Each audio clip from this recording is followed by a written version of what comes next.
हमारे इस चैनल मैथिली गंगा को लाल बटन दबाकर सब्सक्राइब करें व घंटी के निशान का बटन दबाएं ताकि सभी नए वीडियो आप तक तुरंत पहुंचे बिल्कुल मुफ्त।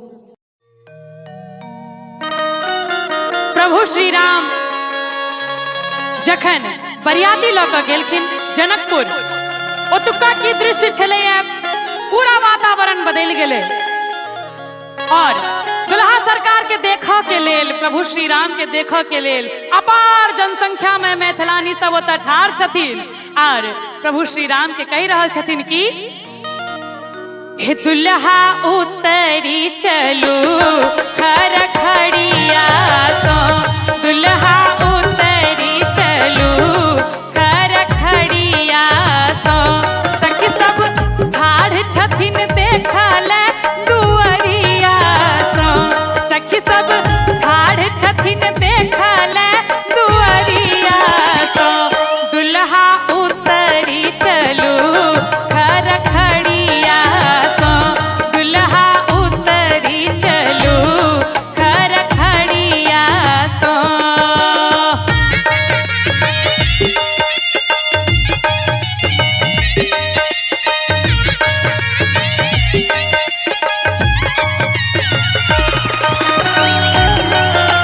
क्या बात है।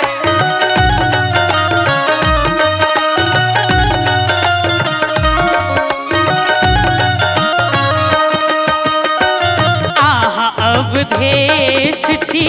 हम मिथिलानी,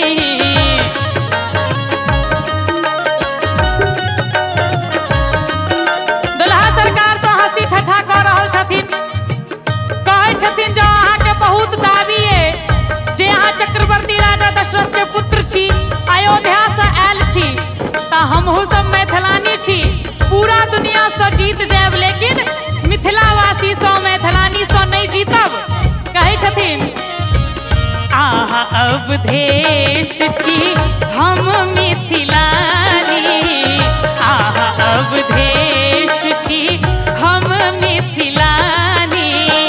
देख लिया अपन नजरिया सो, एक बेर देख लिया अपन नजरिया सो, दुल्हा उतरी चलू खरखड़िया सो, दुल्हा उतरी चलू खरखड़िया सो।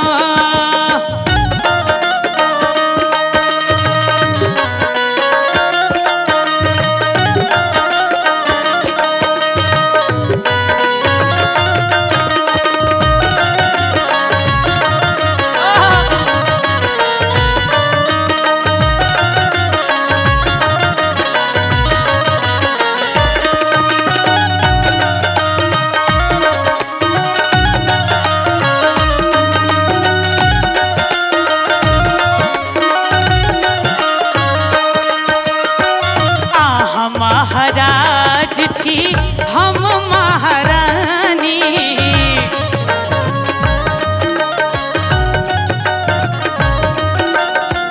आहा महाराज छी हम महारानी,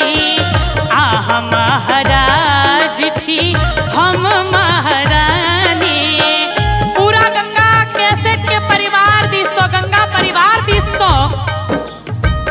देख लिया अपन नजरिया सो, आहा हाय रे मानव मिथिला नगरिया सो,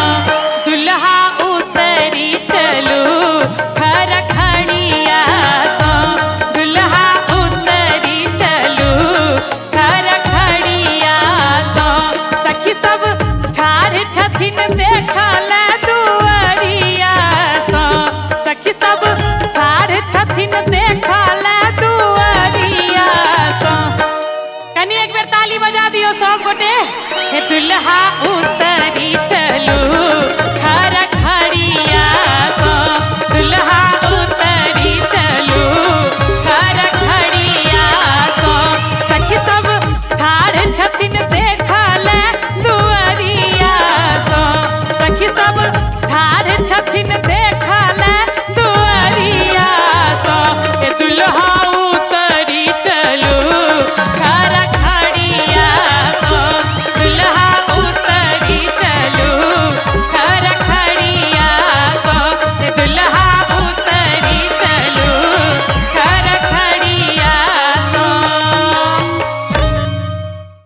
हमारे इस चैनल मैथिली गंगा को लाल बटन दबाकर सब्सक्राइब करें व घंटी के निशान का बटन दबाएं ताकि सभी नए वीडियो आप तक तुरंत पहुंचे बिल्कुल मुफ्त।